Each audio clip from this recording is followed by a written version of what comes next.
नमस्कार दोस्तों, स्वागत है आपका हमारे YouTube चैनल अभव्या वर्ल्ड में। दोस्तों, आज की इस वीडियो में हम आपके लिए भगवान श्री कृष्ण और सत्यभामा की पौराणिक कथा लेकर आए हैं, जिसमें सत्यभामा को अपने रूप पर घमंड हुआ था और उनके घमंड को दूर करने के लिए भगवान श्री कृष्ण ने क्या किया, आइए सुनते हैं। श्री कृष्ण भगवान द्वारका में रानी सत्यभामा के साथ सिंहासन पर विराजमान थे।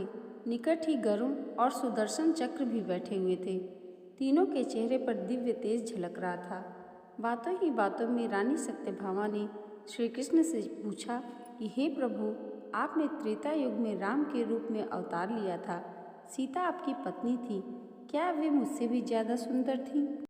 द्वारकाधीश समझ गए कि सत्यभामा को अपने रूप का अभिमान हो गया है। तभी गरुड़ ने कहा कि भगवान, क्या दुनिया में मुझसे भी ज़्यादा तेज गति से कोई उड़ सकता है?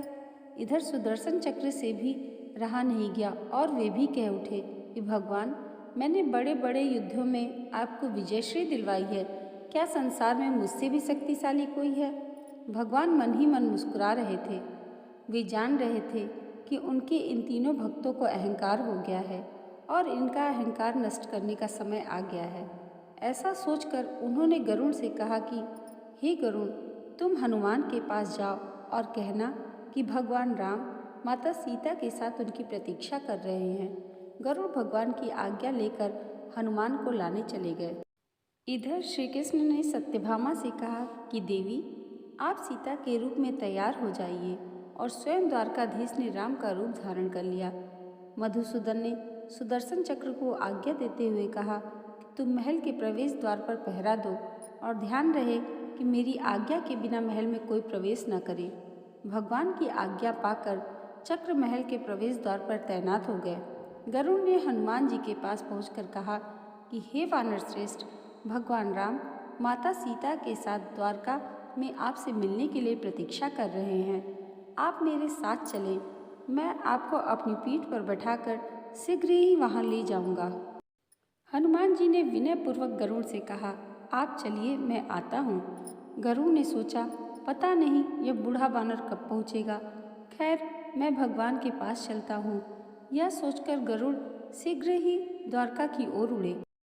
पर यह क्या, महल में पहुंचकर गरुड़ देखते हैं कि हनुमान जी तो उनसे पहले ही महल में प्रभु के सामने बैठे हैं।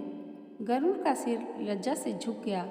तभी श्री राम ने हनुमान से कहा कि पवन पुत्र, तुम बिना आज्ञा के महल में कैसे प्रवेश कर गए? क्या तुम्हें किसी ने प्रवेश द्वार पर रोका नहीं? हनुमान जी ने हाथ जोड़ते हुए सिर झुकाकर अपने मुंह से सुदर्शन चक्र को निकालकर प्रभु के सामने रख दिया। हनुमान जी ने कहा, प्रभु, आपसे मिलने से मुझे इस चक्र ने रोका था, इसलिए इसे मुंह में रखकर मैं आपसे मिलने आ गया, मुझे क्षमा करें। भगवान मन ही मन मुस्कुराने लगे। हनुमान जी ने हाथ जोड़ते हुए श्री राम जी से प्रश्न किया, हे प्रभु, आज आपने माता सीता के स्थान पर किस दासी को इतना सम्मान दे दिया कि वह आपके साथ सिंहासन पर विराजमान है? अब रानी सत्यभामा का अहंकार भंग होने की बारी थी। उन्हें सुंदरता का अहंकार था जो पल भर में चूर हो गया था। रानी सत्यभामा, सुदर्शन चक्र व गरुड़ जी तीनों का गर्व चूर चूर हो गया था। वे भगवान की लीला समझ रहे थे।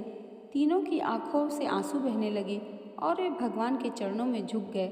अद्भुत लीला है प्रभु की, अपने भक्तों के अहंकार को अपने भक्त द्वारा ही दूर किया उन्होंने। दोस्तों, जीवन में कभी भी अहंकार नहीं करना चाहिए। जरूरी नहीं है कि आज जो आपके पास है वह कल भी होगा। अपने अंदर जरा सा भी अगर अहंकार आने लगे तो स्वयं ठाकुर जी हमसे दूर हो जाते हैं। ठाकुर जी को निस्वार्थ भक्तों की जरूरत है, अहंकारी की नहीं। तो दोस्तों, भगवान श्री कृष्ण की यह कहानी आपको कैसी लगी हमें कमेंट करके ज़रूर बताइएगा, और इसे लाइक और हमारे चैनल को सब्सक्राइब करना मत भूलिएगा। जय श्री कृष्ण।